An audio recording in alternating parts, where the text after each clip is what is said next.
يا أيها الذين آمنوا إذا نودي للصلاة من يوم الجمعة فاسعوا إلى ذكر الله وذروا البيع. پیارے نبی صلی اللہ علیہ وسلم کی ولادت یقیناً ساری انسانیت کے لیے نعمت عظمیٰ ہے۔ لقد من اللہ علی المؤمنین، اللہ تعالیٰ نے فرمایا ہم نے اہل ایمان پر بہت بڑا احسان کیا نبی صلی اللہ علیہ وسلم کی بعثت کے ذریعے۔ آپ صلی اللہ علیہ وسلم ساری انسانیت کے لیے رحمت بنا کر بھیجے گئے۔ وما ارسلناک الا رحمۃ للعالمین۔ آپ صلی اللہ علیہ وسلم اخلاق کے اتنے اعلیٰ معیار پر رہے، نہ اس سے پہلے کوئی اتنے اعلیٰ معیار پر تھا اور نہ کوئی ہو سکتا قیامت تک۔ اللہ نے عرش سے گواہی دی، اے حبیب صلی اللہ علیہ وسلم وَإِنَّكَ لَعَلَىٰ خُلُقٍ عَظِيمٍ، آپ اخلاق کے بہت ہی اونچے مرتبے پر ہیں، آپ اخلاق کے بہت ہی اعلیٰ مقام پر ہیں۔ اس نبی رحمت پر لاکھوں سلام ہو۔ آپ صلی اللہ علیہ وسلم نے اعلیٰ اخلاق کے وہ نمونے اور وہ گہرے نقوش چھوڑے جو ساری امت کے لیے اتباع اور اقتداء ہے اور ساری انسانیت کے لیے رحمت ہے۔ آپ صلی اللہ علیہ وسلم نے اپنی امت کو جو سبق سکھایا، امن کا، محبت کا، سلامتی کا، سبحان اللہ، کیا آپ نے اپنے عمل سے بتا دیا۔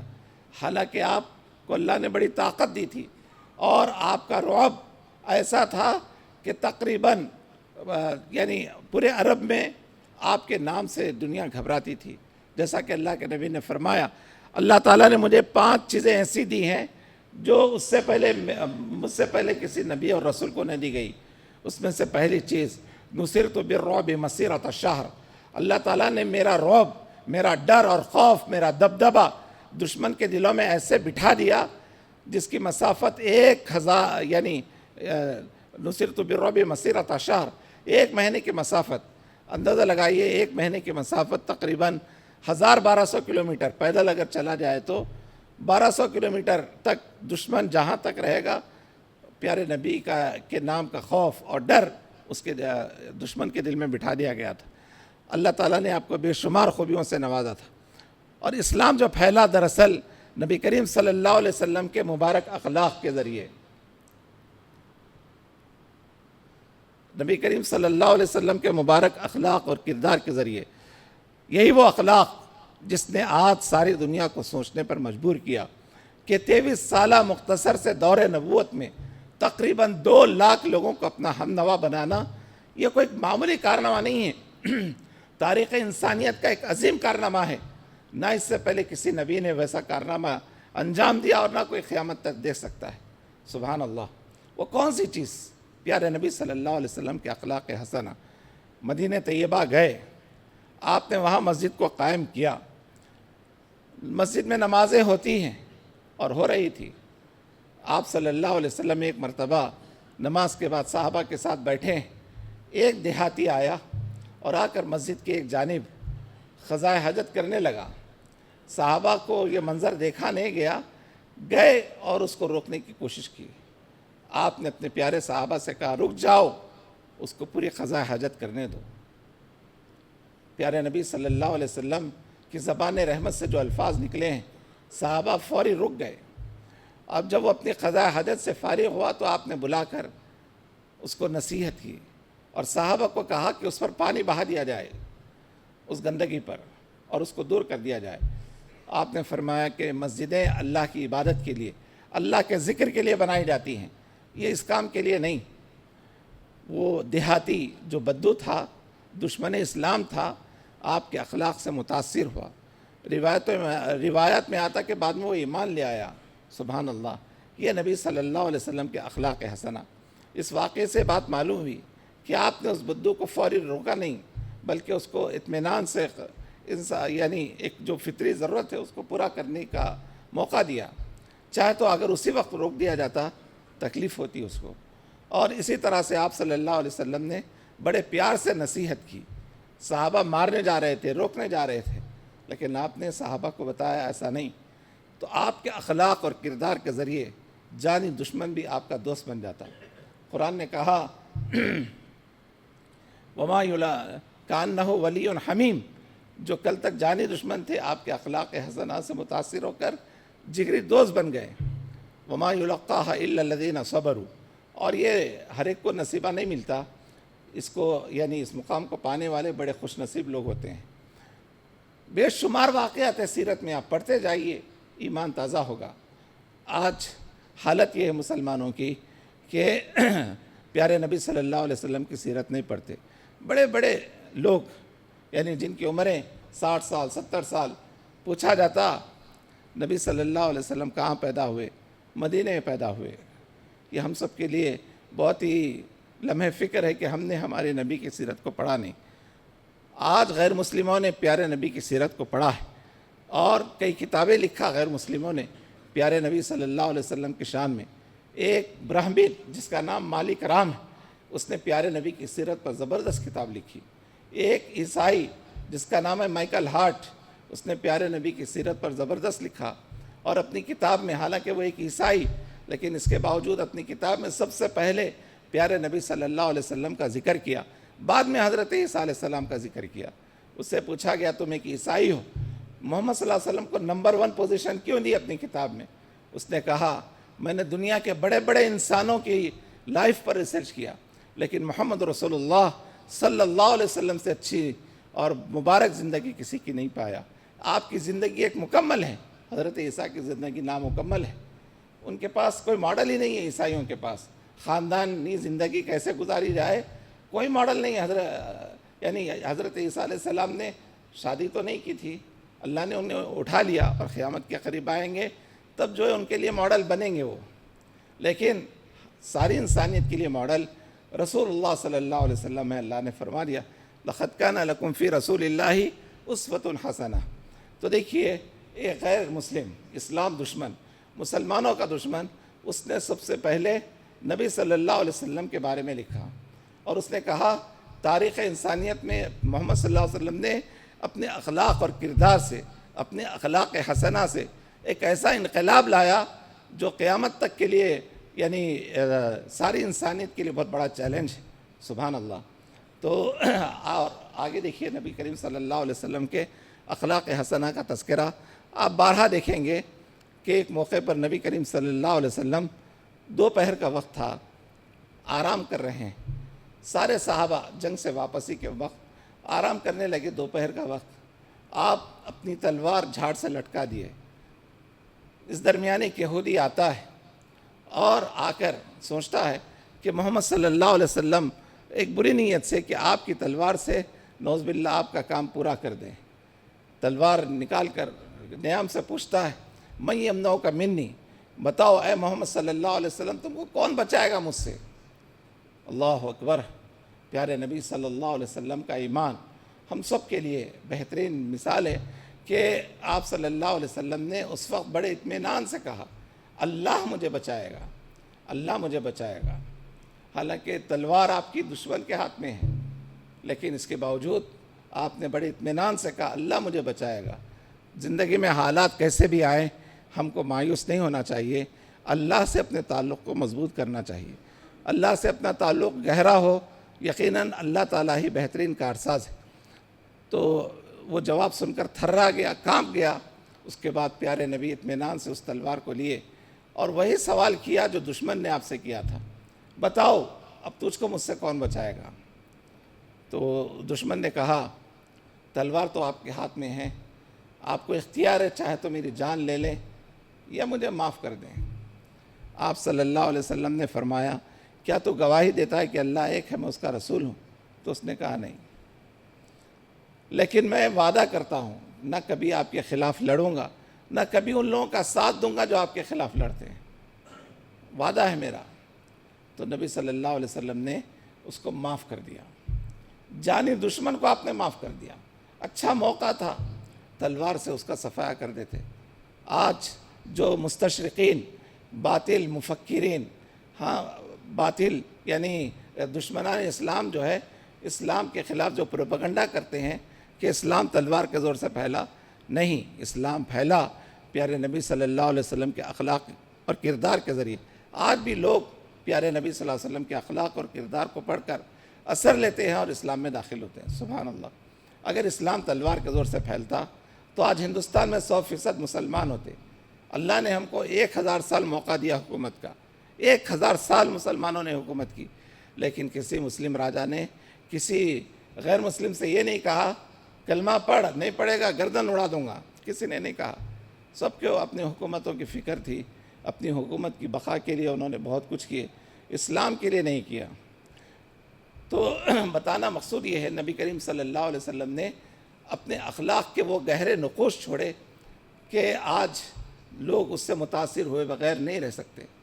تو آپ صلی اللہ علیہ وسلم نے فرمایا جاؤ میں تمہیں معاف کر دیا، جاؤ میں تمہیں معاف کر دیا اس دشمن اسلام سے۔ تو وہ اپنے فیملی ممبرز میں جا کر، اپنے دوست احباب میں جا کر کہتا ہے جئتکم من خیر عند الناس، یعنی میں دنیا کے سب سے بہترین انسان محمد رسول اللہ صلی اللہ علیہ وسلم کے پاس سے آیا ہوں، جن کے اخلاق اور کردار اتنے اعلیٰ ہیں، سبحان اللہ، ویسے اخلاق نہ کسی کے اور نہ ہو سکتے۔ اور بعد میں وہ ایمان بھی لے آیا ہے۔ پیارے نبی صلی اللہ علیہ وسلم نے جس تلوار کو استعمال کیا وہ اخلاق حسنہ کی تلوار تھی، لوہے کی تلوار نہیں تھی۔ اگر لوہے کی تلوار رہتی تو وہ لوہے کی تلوار اسلام سے لوگوں کو متنفر کرتی اور لوگ اسلام سے دور بھاگتے۔ آپ نے جو تلوار کا استعمال کیا وہ اخلاق حسنہ کی تلوار تھی، سبحان اللہ۔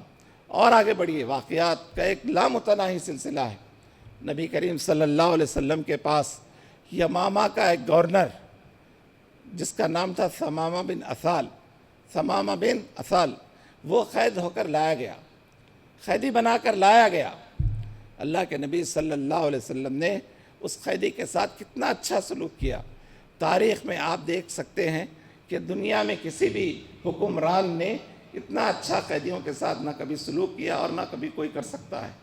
پیارے نبی صلی اللہ علیہ وسلم نے فرمایا ثمامہ کو مسجد نبوی کے ستون سے باندھ دو۔ ثمامہ کو باندھ دیا گیا رسیوں سے، جو اپنے علاقے کا گورنر ہے۔ اللہ کے نبی نے فرمایا اس کو مسجد نبوی کے ایک ستون سے باندھ دو، اور وہ ستون ایسا نہیں تھا کھجور کی جو کا تنا ہے اس کا ستون تھا، باندھ دیا گیا۔ اور ثمامہ کو اسلام اور پیارے نبی صلی اللہ علیہ وسلم کو یعنی قریب سے دیکھنے کا موقع دیا گیا۔ دن بھر گزرا، رات ہوئی، شام میں جاتے ہوئے اللہ کے رسول نے پوچھا ثمامہ کیا حال ہے، کیا خیال ہے میرے بارے میں؟ تو ثمامہ کے الفاظ کچھ صحیح نہیں تھے۔ آپ صلی اللہ علیہ وسلم گھر گئے، اور پھر جب آپ تہجد کے لیے اٹھے تو پہلے مسجد نبوی میں آ کر آپ نے دیکھا ثمامہ کہیں تم کو سانس لینے میں تکلیف تو نہیں ہو رہی ہے؟ تمہیں جو رسیاں باندھی گئی ٹائٹ تو نہیں ہیں؟ پوچھا آپ نے ثمامہ سے، ایک دشمن اسلام سے۔ آپ کو فکر، کیسی تڑپ، انسانیت کے محسن، اللہ اکبر۔ ثمامہ نے بالکل خاموشی اختیار کی۔ آپ نے دیکھا ثمامہ آرام سے ہیں، چلے گئے۔ دوسرے دن بھی ایسے گزرا، شام میں آپ نے ثمامہ سے پوچھا کیا خیال ہے؟ ثمامہ نے کچھ اچھے الفاظ نہیں کہے پیارے نبی کے شان میں۔ آپ دل برداشتہ نہیں ہوئے اور جواب میں پلٹا کر کوئی برے الفاظ نہیں کہے ثمامہ کو، بلکہ آپ خاموش چلے گئے۔ پھر درمیانی رات آئے، ثمامہ کی رسیوں کو دیکھا، کہیں ٹائٹ تو نہیں بندھی گئی، سانس لینے میں دشواری تو نہیں ہو رہی ہے؟ اللہ اکبر۔ ایک دشمن کے بارے میں نیند سے اٹھے تو بھی فکر ہے کہ کہیں اس کو تکلیف تو نہیں ہو رہی ہے، اور اپنے گھر سے کھانا بھیجایا جا رہا ہے اس کے لیے۔ اللہ اکبر۔ یہ پیارے نبی صلی اللہ علیہ وسلم کے اخلاق، یہ محسن انسانیت صلی اللہ علیہ وسلم کے اخلاق حسنہ۔ تیسرا دن آیا، ثمامہ سے کہا گیا کیا حال ہے ثمامہ؟ ثمامہ نے کچھ اچھے الفاظ نہیں کہے۔ پھر اس کے بعد اللہ کے نبی نے فرمایا ثمامہ کی رسیاں کھول دی جائیں۔ کھول دی گئی اور انہیں چھوڑ دیا گیا۔ گئے ثمامہ اور جا کر غسل وغیرہ کیا۔ سوچا میں نے کئی مسلمانوں کا خون کیا، محمد صلی اللہ علیہ وسلم کو اتنا اچھا موقع تھا، چاہے تو مجھے میری گردن اڑا دے سکتے، لیکن آپ نے ایسا نہیں کیا۔ یا میرے سے کچھ ٹیکس لیتے، میں نے 12 کہا اے محمد صلی اللہ علیہ وسلم میں یمامہ کا گورنر ہوں، اگر آپ کو کچھ پیسوں کی ضرورت ہے تو آپ بولیے، آپ کو میں دولت دے دوں گا، لیکن آپ مجھے چھوڑ دیجئے۔ آپ نے اپنی مرضی سے مجھے چھوڑا ہے، میرے بولنے سے نہیں چھوڑا۔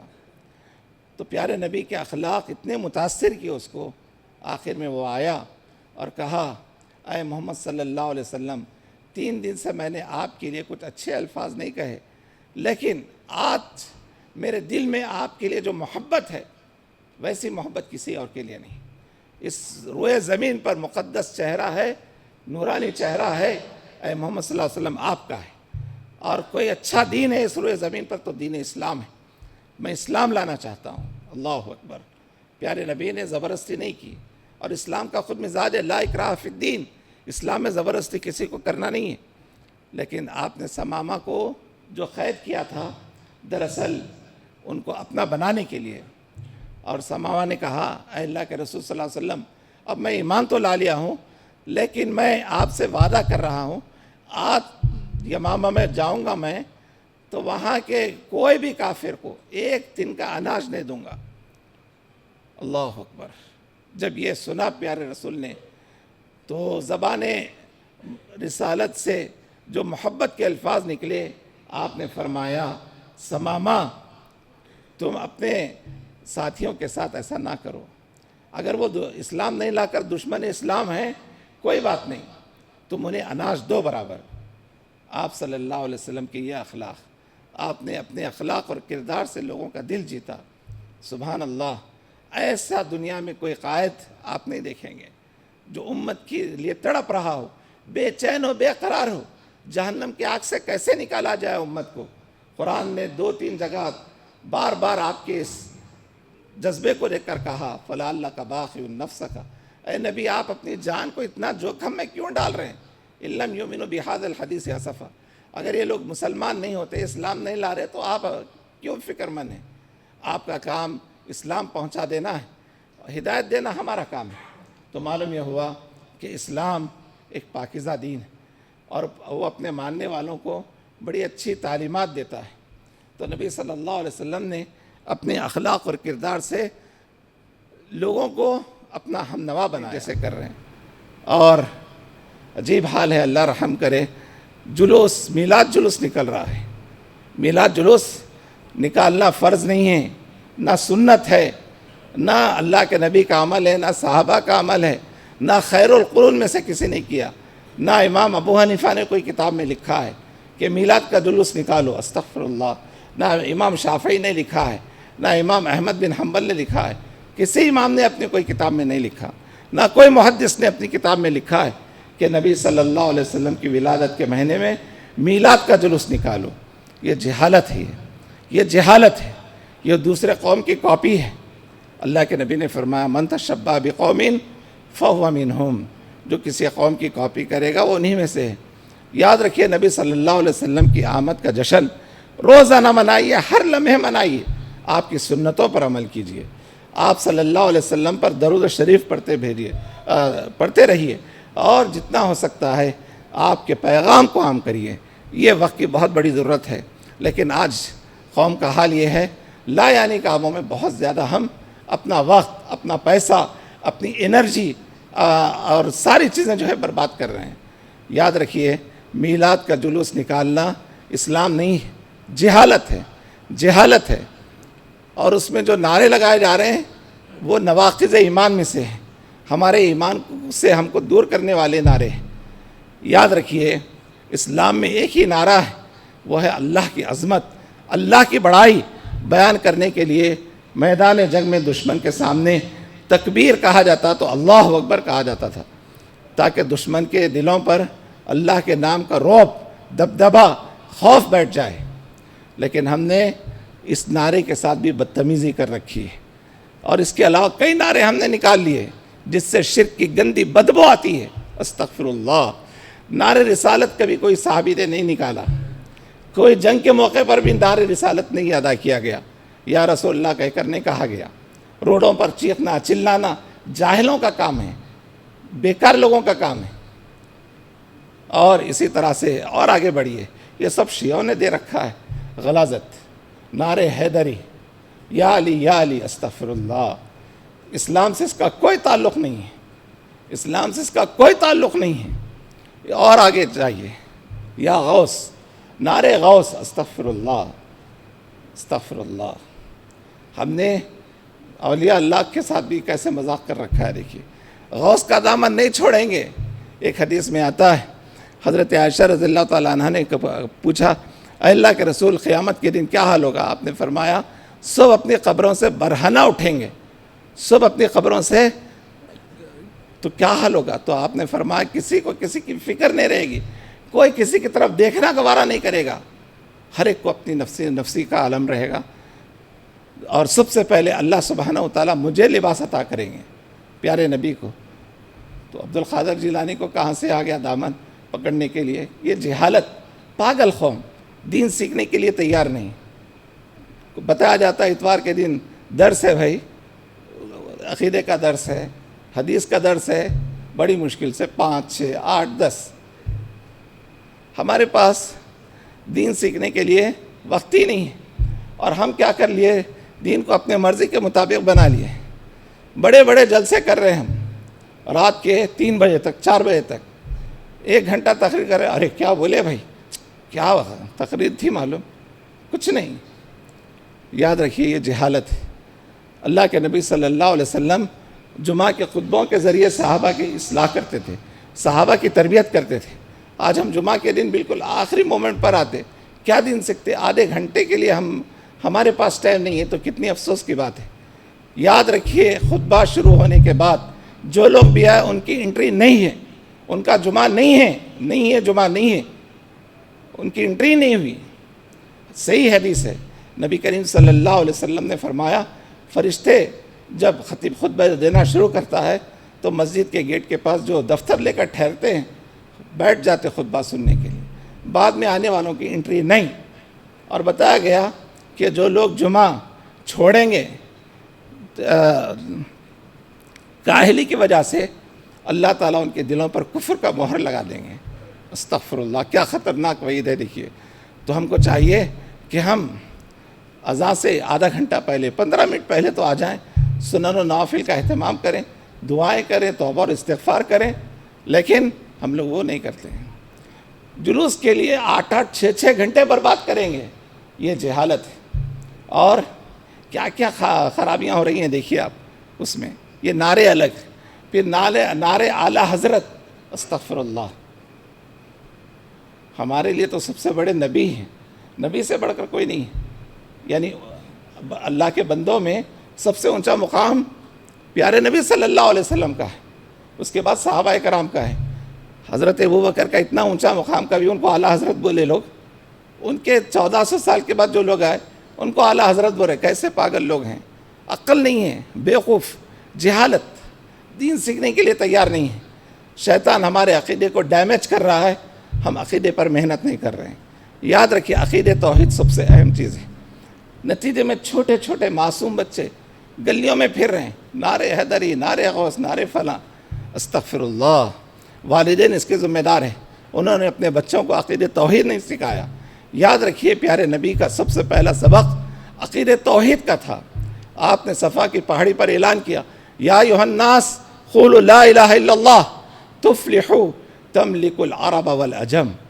یہ کوئی معمولی کلمہ نہیں ہے, عقیدے توحید کوئی معمولی چیز نہیں ہے, بیس ہے, بیس, بنیاد ہے.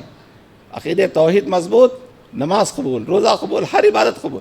عقیدے توحید میں گڑبڑ ہے فلا نقیم لہ یوم القیامت وزنا, قیامت کے دن اس کے کوئی عمل کی ویلیو نہیں رہے گی. نہ حج قبول ہوں گا, نہ نماز, نہ روزہ, نہ زکوٰۃ, کوئی عمل قبول نہیں. تو یہ ریالیاں نکالنا, جلوس نکالنا, یہ اسلام نہیں ہے. اور جھنڈے لے کر پھرنا, اور جھنڈے پر یا رسول اللہ لکھا ہوا, اور دوسرے دن وہی جھنڈیاں یا جھنڈے بلدیہ والے اکھاڑ کر کچرے میں ڈال دیتے. اور اللہ رسول کے نام کو بے ادبی کرنے والے ہم ہوئے. کل اللہ ہم سے مواخذہ کرے گا تو کیا جواب ہے ہمارا؟ ذرا ہوش کے ناخن لیجئے. ابھی یو پی میں چھوٹے بچوں نے ریالی میں جو ہے بہت چیخ چیخ کر نعرے لگائے. دشمنان اسلام کو یہ نعرے پسند نہیں, ان کا یہ انداز پسند نہیں آیا. ان چھوٹے معصوم بچوں کو پولیس نے اریسٹ کیا اور جیل میں لے آ کر رکھا. یہ سب ہم سب کے لیے لمحے فکر ہے. اور اتنا ہی نہیں, ظہر کے نماز کے بعد شروع ہو رہی ریلی, جلوس تو کب تک؟ عشاء تک چل رہا ہے. نماز غائب, فل ڈی جے, ایسا ڈی جے کہ ہارٹ پیشنٹ تڑپ جائے اور اس کی زبان سے دعا نہیں بلکہ بددعا نکلے، ارے کیا ظالم لوگ ہیں یہ.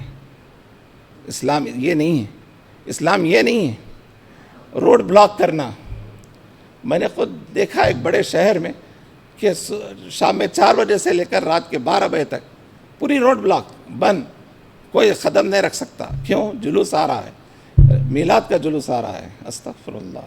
یہ اسلام نہیں ہے، یہ جہالت ہے. نماز کا عمل بمشکل 5 سے 10 منٹ ہوتا ہے. 5 سے 10 منٹ کا عمل نبی کریم صلی اللہ علیہ وسلم نے روڈ پر نماز پڑھنے سے منع کیا ہے. روڈ پر نماز پڑھنے سے منع کیا. عام پبلک کو آنے جانے میں تکلیف ہوگی. آپ صلی اللہ علیہ وسلم کی ذات رحمت، آپ کی زبان سے نکلے ہوئے کلمات رحمت والے ہیں، اور آپ نے اپنی امت کو رحمت کو عام کرنے کی تعلیم دی، زحمت اٹھانے کی تعلیم نہیں دی. تو یہ جلوس نکالنا، ریلی نکالنا، یہ جہالت ہے. اور رات کے 2-2 3-3 بجے تک میلاد کا جلسہ رکھنا، یہ بھی جہالت ہے. کسی سیرت کی کتاب میں نہیں ہے کہ اللہ کے نبی نے عشاء کے بعد ایسے جلسے کیے ہیں. کوئی سیرت کی کتاب میں نہیں ہے. یہ سب بات کی ایجادات ہیں. یہ اس سے ہم کو پرہیز کرنا چاہیے.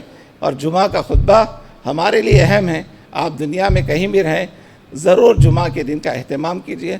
اللہ خیر و برکتوں سے نوازے گا انشاءاللہ.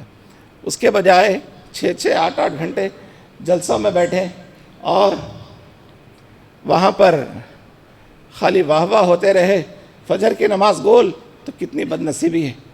آج ہمارا حال یہ ہے، بچوں کو جو ہے جلدی سو جاؤ بچوں، صبح کالج جانا ہے، صبح اسکول جانا ہے، یہ بولتے ہیں ہم. یہ نہیں بولتے بچوں سو جاؤ جلدی، فجر کی نماز پڑھنا ہے. اگر ہم نے اسلامی تربیت کے اصول جانے تو ضرور ہم اپنی اولاد کو یہ کہیں گے، جلد سو جاؤ، صبح فجر پڑھنا ہے، سب سے پہلے فجر پڑھنا ہے. اللہ اکبر. آج ہم فجر میں اتنی غفلت برت رہے ہیں. اللہ ہم پر رحم فرمائے، اللہ ہم سب کو نمازی بنا دے. اللہ فجر میں یہ تعداد رہتی کیا مسجد میں؟ دیکھ لیجیے آپ، بڑی مشکل سے 8-10 لوگ، 5-6 لوگ. ہم رزاق کے دربار میں حاضری دینے کے لیے تیار نہیں ہیں. رزق کے لیے بڑے جلدی اٹھ جائیں گے. ارے 8 بج گئے، 9 بج گئے، جاب دیر ہو گئے تو جو ہے تنخواہ کٹ جاتی، لیٹ کمرس میں نام آتا. وہ فکر رزق کی بڑی فکر ہے، لیکن رزاق کے دربار میں حاضری کی فکر نہیں ہے.